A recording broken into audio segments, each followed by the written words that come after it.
प्रिय विद्यार्थियों, जैसा कि हम सभी बच्चे जानते हैं, कल फिजिक्स का पेपर है।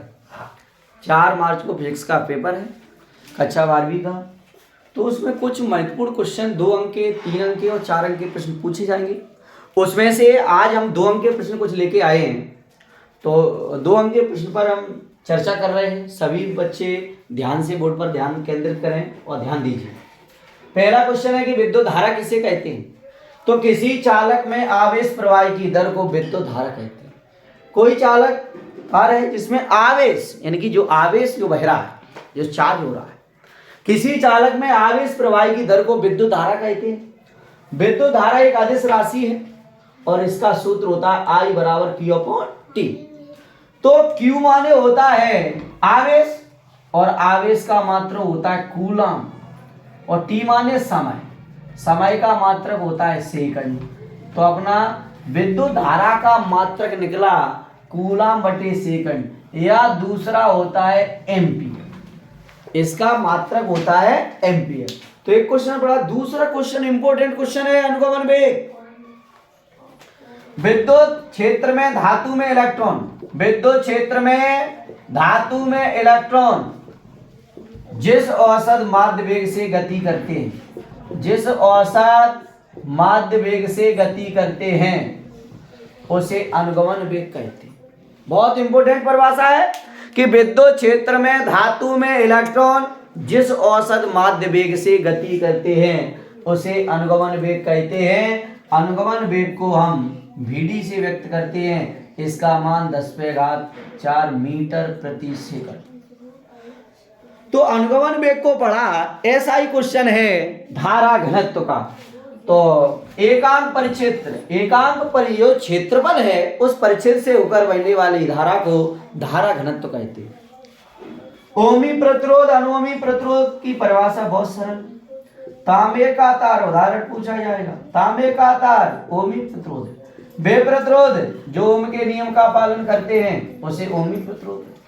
वे प्रतिरोध जो ओम के नियम का पालन करते हैं उसे ओमी प्रतिरोध कहते हैं। विभवांतर तथा धारा के बीच ग्राफ खींचने पर एक सीधी सरल रेखा प्राप्त होती है। विभवांतर और धारा के बीच ग्राफ खींचने पर, जहां विभवांतर और धारा के बीच अगर हम ग्राफ खींचेंगे तो एक सीधी और सरल रेखा प्राप्त होगी। इसके बाद आता है अनुओमी प्रतिरोध। तो वे प्रतिरोध जो ओम के नियम का पालन करते हैं उसे अनुओमी प्रतिरोध कहते हैं। वे प्रतिरोध केवल सुनने से बेटा याद हो जाएगा। वे प्रतिरोध जो ओम के नियम का पालन नहीं करते हैं उसे अनुओमी प्रतिरोध कहते हैं। केवल हमें नहीं लगाना है और हमें अनुओमी प्रतिरोध की परिभाषा याद हो गई। जैसे संधि डायोड, विद्युत बल्ब। संधि डायोड और विद्युत बल्ब ये किस प्रकार के प्रतिरोध हैं? ये अनुओमी प्रतिरोध है। अगर विभवांतर और धारा के बीच अगर हम ग्राफ खींचेंगे तो एक वक्राकार रेखा प्राप्त होगी, एक सीधी रेखा प्राप्त नहीं होगी, क्योंकि ये ओम के नियम का पालन नहीं करता है। ओम के नियम का पालन नहीं करता है। अगला क्वेश्चन अगर हम देखते हैं तो बहुत प्यारा सा क्वेश्चन है सिरांती काल।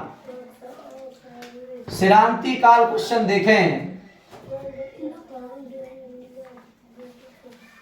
जब त्वरित इलेक्ट्रॉन, त्वरित का मतलब होता है उत्पन्न होना। जब त्वरित इलेक्ट्रॉन धातु के अंदर, मान लिया सोडियम धातु है यहाँ, जब त्वरित इलेक्ट्रॉन धातु के अंदर धनायन और ऋणायन से टकराते हैं, बहुत ध्यान से समझिए परिभाषा को।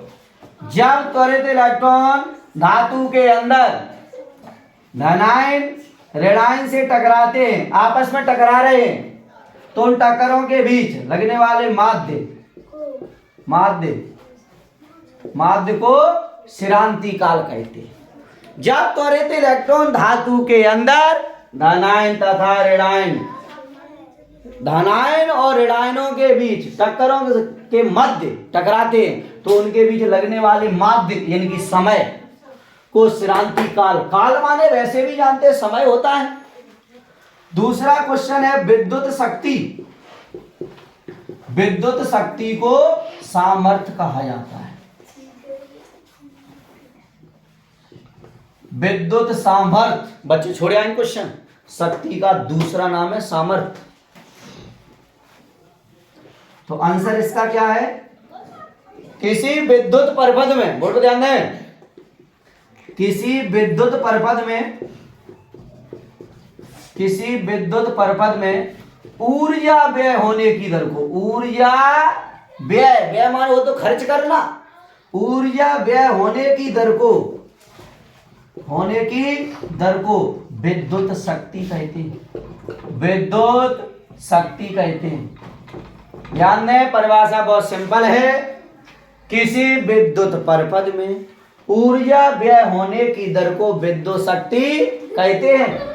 इसे P से व्यक्त करते हैं, विद्युत शक्ति को बेटा P से व्यक्त करते हैं। तो इसका सूत्र P बराबर W/T, इसका सूत्र है P बराबर W/T। W माने होता है कार्य और T माने समय। तो समय का क्या होता है? W माने कार्य और T माने समय। तो हम हिंदी में लिख सकते हैं कि शक्ति बराबर कार्य बटे समय। अगर शक्ति का हम मात्रक निकालें तो एक शक्ति का मात्रक वाट भी होता है, कक्षा 10 में पढ़ के आए हैं हम, विद्युत शक्ति का मात्रक वाट। और एक बहुत इंपॉर्टेंट होती है, एक अश्व शक्ति बराबर 7 से 46 वाट, एक अश्व शक्ति बराबर 7 से 46 वाट, बहुत इंपॉर्टेंट होती है कक्षा 12वीं के लिए। एक अश्व शक्ति बराबर 7 से 46 वाट होता है। तो इसका मात्रक निकालेंगे, कार्य का मात्रक जूल और समय का मात्रक सेकंड। तो इसका मात्रक आया शक्ति का जूल बटे सेकंड, जूल बटे सेकंड या वाट। तो विद्युत शक्ति के बारे में हमने पढ़ा। इसी के साथ साथ हम अगला नेक्स्ट क्वेश्चन पढ़ने जा रहे हैं। उस क्वेश्चन का नाम है विद्युत सेल। क्वेश्चन का नाम है विद्युत सेल।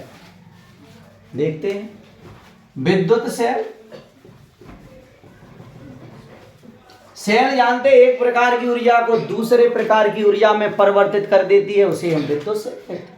मतलब जैसे अपना इन्वर्टर है, उससे पंखा चालू कर लेते हैं तो एक सेल है, एक प्रकार की ऊर्जा को दूसरे प्रकार की ऊर्जा में बदल देते हैं, उसे हम विद्युत सेल कहते हैं। विद्युत सेल जैसे एग्जाम्पल है डैनियल सेल, जो उदाहरण है। विद्युत सेल एक ऐसा उपकरण या युक्ति होती है जो एक प्रकार की ऊर्जा को दूसरे प्रकार की ऊर्जा में बदल देते हैं, उसे विद्युत सेल कहते हैं।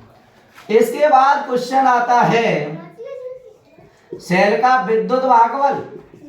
बहुत इंपॉर्टेंट क्वेश्चन है, ध्यान दीजिए बोर्ड पर। सेल का विद्युत भागफल एकांक आवेश को पूरे परिपथ में, ये कोई आवेश है, एकांक आवेश को पूरे परिपथ में चलाने के लिए सेल द्वारा जो कार्य करना पड़ता है उसे सेल का विद्युत भागफल कहते हैं। विद्युत भागफल को E से व्यक्त करते हैं और विद्युत भागफल का भी फॉर्मूला होगा E बराबर W/T, क्योंकि कार्य और समय। तो एकांक आवेशों को पूरे परिपथ में चलाने के लिए, परिभाषा को ग्राफ के माध्यम से याद कीजिए, बहुत सरल परिभाषा हो जाती है। एकांक आवेश को पूरे परिपथ में चलाने के लिए, एकांक आवेश को पूरे परिपथ में चलाने के लिए सेल द्वारा जो कार्य करना पड़ता है उसे सेल का विद्युत भागफल कहते हैं और विद्युत भागफल को E से व्यक्त करते हैं। E बराबर W/T, ये उसका फॉर्मूला निकला। और विद्युत भागफल का जो मात्रक होता है प्यारे विद्यार्थियों, वो वोल्ट होता है। विद्युत भागफल का मात्रक और विभव का मात्रक सेम है। विद्युत भागफल का भी मात्रक वोल्ट होता है और सेल के विद्युत भागफल कहें या विभव कहें, दोनों के मात्रक वोल्ट होते हैं। एक ध्यान से अपन चलते हैं मोस्ट क्वेश्चन पे। एक लास्ट क्वेश्चन, छोटा सा क्वेश्चन और बचा है, ध्यान से पूर्वक समझेंगे कि सेल का आंतरिक प्रतिरोध किसे कहते हैं। बहुत प्यारा सा क्वेश्चन है। सेल का आंतरिक प्रतिरोध, प्रतिरोध का मतलब जानते हैं कि धारा के मार्ग में डाली गई रुकावट को। कोई चालक तार है, इसमें धारा बह रही है और इस धारा को रोक दिया जाएगा, जो बाधा डाली जाएगी उसे प्रतिरोध कहेंगे और प्रतिरोध को अपन आर से व्यक्त करते हैं। और प्रतिरोध का जो मात्रक होता है वो प्यारे विद्यार्थियों ओम होता है। सेल का आंतरिक प्रतिरोध को समझेंगे। भाई ये सेल का आंतरिक प्रतिरोध है,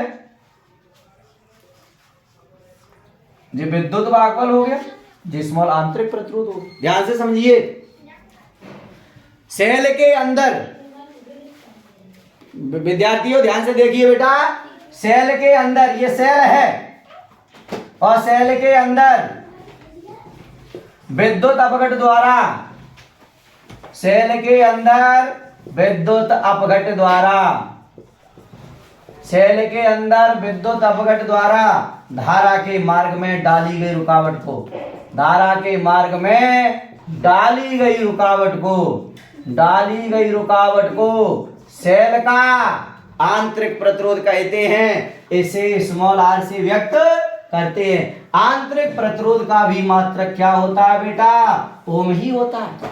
जो प्रतिरोध का मात्रक होगा वही सेल के आंतरिक प्रतिरोध का मात्रक होगा।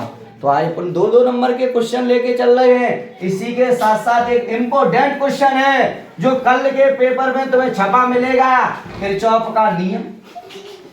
किरचॉफ का नियम, और किरचॉफ का जो नियम है इसका दूसरा नाम है किरचॉफ का नियम। ध्यान दें सभी विद्यार्थी, ध्यान पूर्वक, आवाज नहीं आना चाहिए क्लास में। किरचॉफ का नियम और दूसरा नाम है इसका किरचॉफ का नियम। प्यारे विद्यार्थियों, आज अपन क्लास जो लेके आए हैं इसमें हम किरचॉफ को पढ़ेंगे। तो सबसे पहले अपन बेसिक समझते हैं कि विद्युत धारा वितरण के संबंध में सन 1842 में विद्युत धारा वितरण के संबंध में, विद्युत धारा वितरण यानी कि इन्होंने धारा को बांटा है। विद्युत धारा वितरण के संबंध में किरचॉफ नामक वैज्ञानिक ने, संबंध में किरचॉफ नामक वैज्ञानिक ने 2 नियम प्रतिपादित किए हैं। 2 नियम प्रतिपादित किए हैं, उसे किरचॉफ का नियम कहते हैं। 2 नियम कौन कौन से हैं बेटा समझते हैं। एक प्रथम नियम है और एक द्वितीय नियम। बहुत ध्यान से समझते हैं, थोड़ी सी क्लास बची है। किरचॉफ का जो प्रथम नियम है ये आवेश संरक्षण पर आधारित है। किरचॉफ का जो प्रथम नियम है ये आवेश संरक्षण पर आधारित है, और जो किरचॉफ का द्वितीय नियम है ये वोल्टता यानी कि ऊर्जा संरक्षण। किरचॉफ का जो दूसरा नियम है ये ऊर्जा संरक्षण नियम के अनुकूल है। 2022 का पेपर उठा के देखोगे तो उसमें पूछा गया था वोल्टता का नियम किसे कहते हैं। भाई सर, वोल्टता का नियम, पास का नियम, लूप का नियम, ये सारे जो नियम हैं ये किरचॉफ के दूसरे नियम हैं। ओटी आई थी कि किरचॉफ का द्वितीय नियम किस पर आधारित होता है? ऊर्जा संरक्षण के सिद्धांत पर आधारित होता है। बंद लूप का भी नियम कहते हैं इसको, और वोल्टता के नियम से भी जाना जाता है। किरचॉफ के प्रथम नियम को आवेश संरक्षण के नियम पर, ये ओटी बहुत इंपॉर्टेंट ओटी है कि किरचॉफ का प्रथम नियम आवेश संरक्षण के नियम पर आधारित होता है। ठीक है, थैंक यू। आज की क्लास चैनल को सब्सक्राइब कीजिए सभी विद्यार्थियों। धन्यवाद।